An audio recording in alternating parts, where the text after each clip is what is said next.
Barka da zuwa tashar NTG One TV, tasha mai gaskiya da tarin albarka. Ku danna mana subscribe sannan ku danna alamun kararrawa domin samun ingantaccen shirye-shiryenmu kamar haka: labarai akan harkokin tsaro, labaran siyasa, labaran nishaɗi na Kannywood, labaran wasanni kala-kala da tarihin mazajen jiya, kai har ma da abubuwan da suka shafi addini da dai sauransu. Mun gode. A cikin shekara ya kashe kai ma'aikacin gwamnati kake, ma'aikacin lahiya kake, ni har na ka aikin lahiya Sokoto dan kamarawa ne ai ko bayan shi ka kalman gada aka tura maka kuɗi ranar juma'a aka je ka bada takalma muna bin ka kace ba a bada takalma sai an bada cikon 265. an yi haka nan waya kana nan da hannuna haka ne aka zo aka kawo maka cikon kuɗi kace to ran lahadi ƙarfe 8 zuwa 9 na sahi a zo a ansa wanda kake magana da shi, gadon da kake kuke magana da shi, duk da kake magana da gado ai biya muke da gado muna da dan mu kama shi.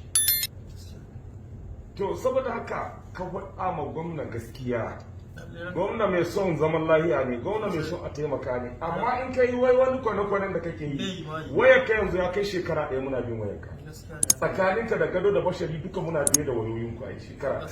Kuma bashari da ya kira ka da kake magana bashari da an yi magana kai magana bashari bai baka allura, bashari bai ba, don in ka ce bashari ya baka allura za mu haɗa ka da bashari, za a je SSSO. kuma jiya ka ce moyi yana sane da ayyukan da kake, na ce ka bari a kira moyi, kwamishina ne na jihar Sokoto da gwamnan Sokoto haka suke.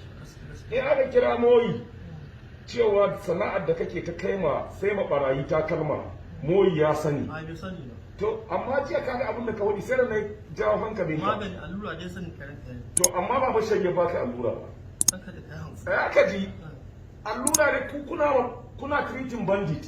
Ba ina kare bashari bane ba. Ku dai duk abin da ya samu barayin nan kuke kula da su, haka ne ko ba haka ba? Tsakaninka da Allah. Haka ne ranka yi. Sannan takalman da kake saiwa Habu, shin na 'yan makaranta ne, koko na makiyaya shanu ne, koko tsakaninka da Allah baka san takalman ga barayi ake kai musu ba. To ka sa ana kai mu barayi su, kamara ga taku ba zaune lahiya kuke ba, an kashe muku yan uwa, an kashe muku mutane, kuma ku ke bido takalma, gado ya je Kaduna so takalma.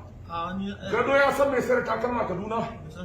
To ya aka yi in gado bai san mai sayar takalma Kaduna ba, gado kai ya sani, ka mai sayar takalma, kai kuma kai ka san mai sayar takalma. Don haka gado mu muka ce so takalma gare ka, don mu tabbatar da cewa abin da ake waɗi kuna so ma barayi kaya da gaske ne ko ba da gaske ba. Ka zuciyarka ta hita daga maganar gado, hudda ku da gado, ka tsaya ka faɗi kasuwancin da kake. Kar ku manta da ku danna mana subscribe sannan ku danna alamar kararrawa, ku yi mana like, sannan za ku iya yin comments da albarkacin bakin ku ko kuma tambaya. Mun gode.